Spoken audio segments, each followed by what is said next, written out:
이번에는 부종의 종류에 대해서 이전에 부종에 관련된 용어를 설명을 드렸고, 그거에서 기본적으로 세 가지 형태의 부종의 발생 이전에 대해서 설명을 드렸는데요. 그때는 얘들을 좀 상세하게 설명을 하진 않았습니다. 그래서 이번에는 그 세 가지에서 어떠한 것들이 그런 형태의 부종을 유발시키는지에 대해서 조금 더 자세하게 설명을 드리도록 하겠습니다. 일반적으로 부종을 이데마라고 하기도 하고요. 또는 의학용어로 오이디마라고 표현을 하기도 합니다. 이데마, 오이디마 다 똑같이 오를 앞에다 붙인다고 해도 별다르게 다르진 않습니다. 그냥 의학용어, 우리가 사용하는 전문 용어이다 라고 생각하시면 되겠습니다. 그냥 우리말로는 부종이라고 표현을 하고요. 결국은 부종은 발생되는 것 자체가 심플하게 생각한다면 결국은 불균형에 의해서 이루어진다. 뭐의 불균형이냐면 공급과 제거, 드레이지는 없애지는 배수, 배액을 보통 드레이지라고 표현하지 않습니까? 그래서 공급과 제거, 배액의 문제, 이 두 가지의 사이에서의 불균형이 일어나게 되면 결국은 이게 부종이 발생된다라고 생각하면 되겠습니다. 그래서 이제 공급을 하는 서플라이, 공급, 그리고 일정한 분량만큼 적절하게 없어져야 되는데 없어지지 않는 배액의 문제, 드레이지의 문제. 그것이 균형이 맞으면 어, 정상적인 형태로 건강한 형태의 외형 또는 조직 형태가 될 수가 있는데 결국은 욕이 많다거나 아니면 드레이지의 기능이 떨어진다거나 하면 결국은 이것에 문제가 발생된다라고 할 수가 있고요. 그래서 부종을 이야기할 때는 어브노말 비정상적인 수분의 리텐션 정체라고 할 수가 있다라는 거죠. 그 정체가 어디에? 조직 사이에, 조직에, 결합 조직에 있는 것이 결국은 부종이다, 이데마다라고 할 수가 있겠습니다. 이런 이데마, 부종이라고 하는 것은 하나의 심부텀, 증상이지 진단명은 아닙니다. 그래서 우리가 이제 암 치료 후에 부종이 발생되는 경우를 그런 형태의 부종을 림프 이데마라고 이렇게 얘기한다고 했지 않습니까? 이것은 림프 이데마 자체는 증상이 뿐이지 진단명은 아니다라는 거죠. 이렇게 여러분들이 부종을 진단명으로 생각하지는 않았으면 좋겠다라는 것을 먼저 말씀드리면서 이전에 얘기했던 세 가지 형태의 부종에 대해서 다시 한번 키포인트를 짚어드리고 그 다음에 거기에 대한 각각의 원인에 대해서 조금 더 살펴보도록 하겠습니다. 첫 번째, 다이나믹 이데마. 우리말로는 역동성 부종이라고 해서 부종 또는 역동성 기능 부종, insufficiency를 따져서 기능 부종이라고 얘기를 했고요. 양 자체가 조직액의 양이 그 다음에 이 쌓이는 아까 비정상적인 수분의 정체, 비정상적인 조직액의 양이 너무 과하게 많이 생성되는 거기 때문에 하이 볼륨, 고 용량 기능 부전이라고 얘기했습니다. 그래서 여기 보시는 것처럼 오버 서플라이예요. 과 공급이죠. 우리가 항상 생각을 하셔야 될 것은 항상 우리 세포에게 두 가지가 필요한 거죠. 필요한 것들을 공급하는 것과 또는 불필요한 것들을 제거하는 이 두 가지가 항상 잘 되어야 되는데 결국은 아까 얘기한 거에서 공급과 드레이지 두 개의 균형이 맞아야 된다고 했지 않습니까? 그래서 다른 말로 표현하면 공급과 제거가 이렇게 두 개가 원활하게 되어야 되는데 이 공급은 결국은 혈관이 혈액을 이동시켜서 필요한 것까지 이동을 시켜서 공급을 해주는 것이고요. 제거는 결국은 림프관이 그 역할을 해주는 것이죠. 그래서 혈관의 기능과 림프관의 기능이 적절하게 되면 결국은 아무런 문제가 발생되지 않은 상태가 되겠지만 지금처럼 오버 서플라이, 과공급, 평상시 공급보다 훨씬 더 많은 상태가 되면 당연히 제거해낼 수 있는 최대 수송 능력, 맥시멀 트랜스포트 케이퍼서티라고 했죠. 림프가 수송할 수 있는 최대 수송 능력을 벗어난 상태에서 너무 많이 과하게 공급이 오버 서플라이가 되게 되면 당연히 공급이 많아지면서 비용이 많아질 수밖에 없다라는 거죠. 그래서 이렇게 다이내믹 이데마는 일단 오버 서플라이, 과공급에 의해서 이루어진다. 저공급은 주로 어디에서? 이 혈관 중에서도 큰혈관도 될 수 있지만 뭐 일단은 일반적으로 모세혈관. 큰혈관도 될 수 있습니다. 큰혈관 같은 경우에는 큰 동맥이나 정맥에서 동맥이 손상되는 경우에 그 안에서 혈액이 많이 유출될 수도 있잖아요. 그래서 그런 경우도 광공급이 될 수 있다.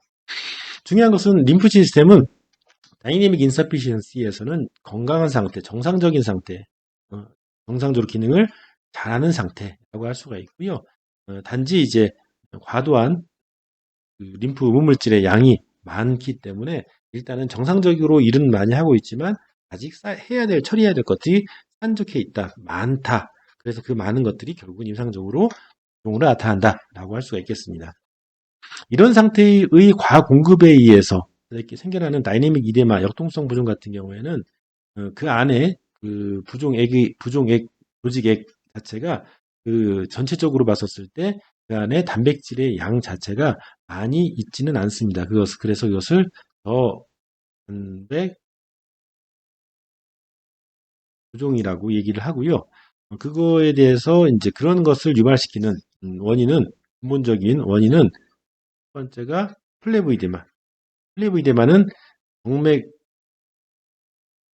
부종이죠. 동맥 부종입니다. 그래서 이것은 그 정맥 혈관이 이렇게 심장이 있고 동맥에서 동맥으로 이 모세혈관이라고 치면 모세혈관, 동맥, 정맥. 그럼 정맥에서 원래는 그 모세혈관을 거쳐서 정맥으로 해서 심장으로 갈 때는 이 올라갈 수 있는 추진력이 거의 없습니다. 이 모세혈관에 이 동맥에서 모세혈관, 이 동맥 쪽에 가까운 모세혈관, 동맥 쪽에 가까운 모세혈관에서 혈관의 압력을 보면 모세혈관, 동맥 쪽에 가까운 모세혈관에는 거의 32, 30대거든요. 그리고 정맥 쪽에 가까운 이 모세혈관은 거의 12에서 뭐 16, 이 정도로 많이 줄어요. 결국은 새 정맥, 그다음에 정맥, 대정맥을 통해서 올라갈 때는 여기서부터 12mm 머큐리 정도밖에 되지 않기 때문에 거의 압력이 이동될 수 있는 추진력 압력이 거의 제로에 가까울 수밖에 없다라는 거죠. 그런데 이제 정맥에 그나마 이제 그래도 이 추진력이 없어도 지속적인 머슬 펌핑에 의해서 이렇게 추진력을 얻어서 심장까지 가게 되는데 만약에 정맥이 기능이 좋지 않거나 머슬 펌핑이 원활하게 이루어지지 않게 되면은 정맥의 압력이 당연히 올라가게 되고 그러면서 정맥 바로 전에 있는 여기가 정체가 되는 거죠. 혈액이 정체가 되면 결국은 모세혈관 압력이 혈관의 압력이 증가되면서 미세제거가 더 많이 일어난다. 빠져나간다. 더 많이 빠져나간다. 오버서플라이가 된다는 거죠. 그래서 이런 형태가 되기 때문에 정맥 부종이 가장 대표적인 다이내믹 이데마의 한 패턴이라 생각하시면 되겠습니다. 자, 두 번째는 심장 부종이죠. 카르딕 이데마. 심장의 기능이 좋지 않게 되면 마찬가지로 심장이 이렇게 떴을 때 심장은 보내는 역할과 받아들이는 역할 두 가지를 해야 돼요. 받아들임. 근데 이제 보내는 역할이 잘 되면 심장 기능이 좋아서 보내는 역할이 잘 되면 문제가 없는데 보내는 역할이 안 되면 여기서도 마찬가지 항상 심장도 정체가 된다는 거죠. 그러면 받아들이는 것 자체가 어려움이 만들어지고 여기서 어려움이 만들어지면 결국은 이쪽으로 들어오는 정맥 압력이 증가되어서 당연히 모세혈관에서의 유출도 모세혈관에서의 빠져나간 공급도 증가하게 된다는 거죠. 그래서 여과가 이렇게 증가되게 되고 심장 부종도 증가되게 되고 그 다음에 재흡수가 되어야 되는데 압력이 높아짐으로 인해서 재흡수도 상대적으로 안 되는 모세혈관에서 재흡수도 안 되는 현상이 만들어져서 부종이 상당히 많이 유발된다. 이것도 과공급 동맥 압력이 높아지면서 모세혈관의 압력이 높아지면서 생겨나는 다이내믹 이데마의 한 패턴이다라고 생각할 수가 있고요. 그 다음에 혈중 단백질 농도, 프로테인 섭취를 제대로 하지 않거나 아니면 섭취를 한다 하더라도 간에서의 프로테인 합성이 단백질 합성이 제대로 되지 않는 경우에는 혈중 단백질 농도가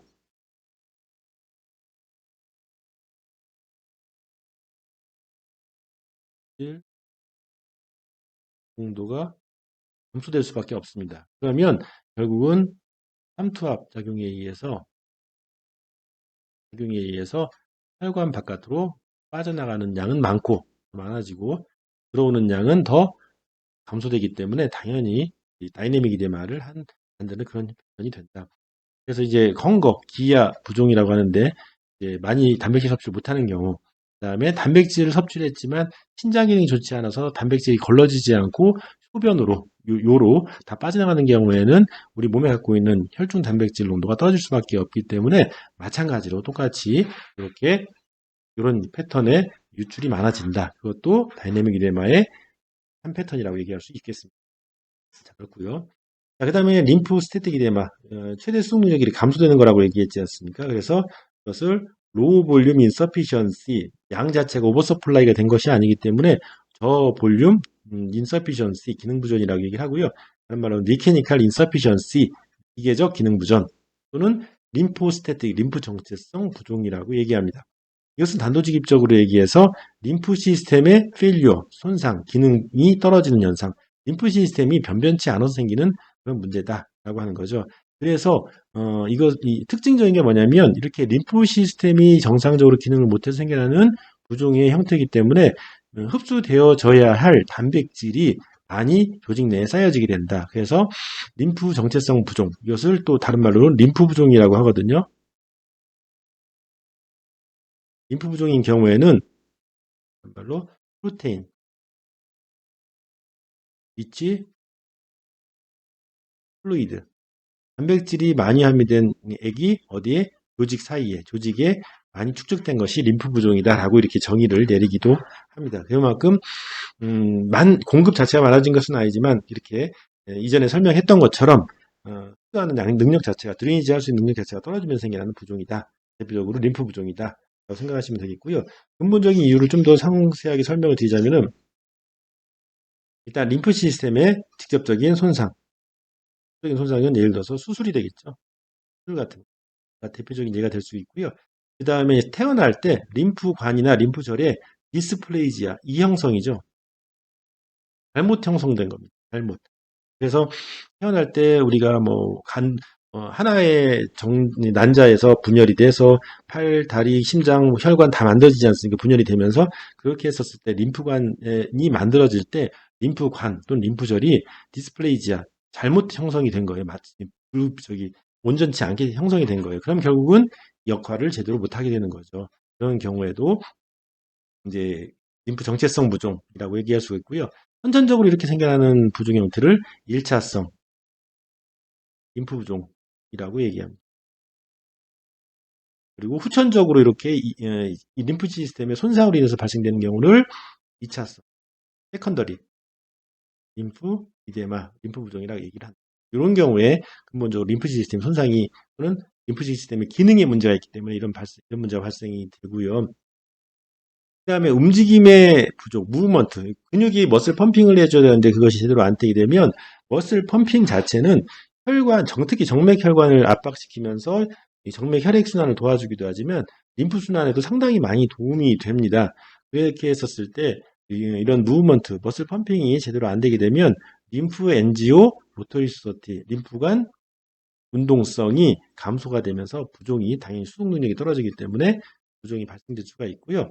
그리고 정맥으로의 그 혈액순환이 제대로 안 되게 됐을 때, 감소가 돼서 혈순환이 안 되게 됐을 때 그런 경우에도 이렇게 림프 시스템에서 온전하게 조직액을 흡수할 수가 없는 그런 상태가 되기 때문에 결국은 그것으로 림프 정체성 부종이 발생할 수가 있다.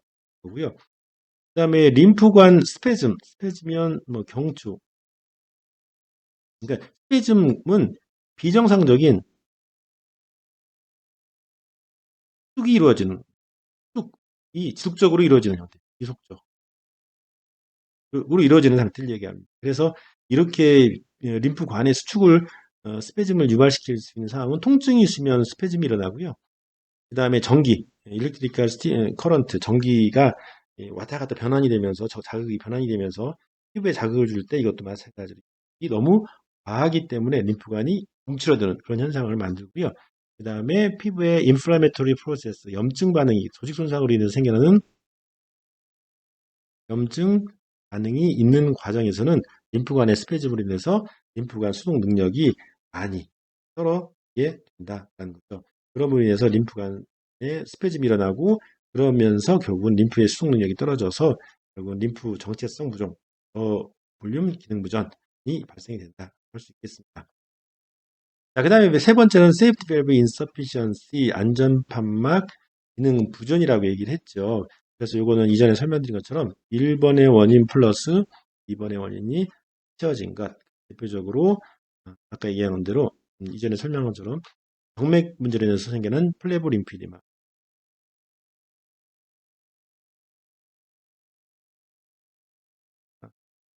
또는 지방 부종으로 생겨나는 리포리피데마,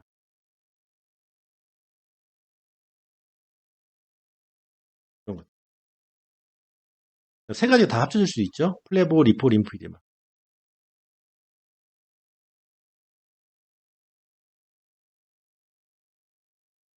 세 가지가 합쳐질 수, 이렇게 복합적으로 이렇게 한꺼번에 문제가 발생돼서 부종액이 이렇게 축적되는 경우를 세이프티 발브 인서피션시라고 할 수 있겠습니다. 그래서 요번은 이거에 대해서는 이제 요번 부종에 대한 것들은 조금 더 각각 세 가지 기본적인 기전에 대해서 근본적인 원인에 대해서 좀 설명을 드렸습니다. 그래서 조금 더 부종에 대한 이해를 여러분들이 이해를 통해서 하셨으면 좋겠습니다. 그리고 한 가지가 더, 여기 지금 설명을 안 드린 게 있는데요. 현관에 보면 다이내믹 인서피션시에서는 1차, 이런 경우에는 이제 MLD의 인디케이션은 1차적으로 아니다. 의학적인 평가가 일단은 필요하다라고 이렇게 얘기를 했습니다. 그래서 그게 무슨 말이냐면, 다이내믹 부종, 역동성 부종이었을 때 MLD 하지 말라는 것은 아니고요. MLD보다는 먼저 돼야 될 것이 근본적인 이런 문제들이 해결될 수 있도록 해야지만이 된다라는 의미로 여러분 생각하시면 되겠습니다. 그래서 근본적인 이런 원인 자체가 해결이 되어야지만이 다시 근본적으로 이렇게 다시 붙는, 또는 다시 문제가 발생되는, 또는 증상이 더 심해지는 현상이 만들어지지 않기 때문에 이런 근본적인 문제가 먼저 진단이 의학적으로 되어져야 되고, 거기와 함께 이제 MLD를 통해서 도와주거나, 또는 MLD를 통해서 상태를 안정시키는 회복이 좀 빨리 될 수 있게 하는 형태가 면 좋다고 할 수가 있고요. 당연히 림프 정체성 부종이나 세 번째 세이프티 발브 안전판문 기능 부족에서는 MLD가 적극적으로 많이 사용이 되어집니다. 두 가지 다. 림프의 기능이 떨어지기 때문에 아주 좋은 경증이라고 할 수가 있겠습니다.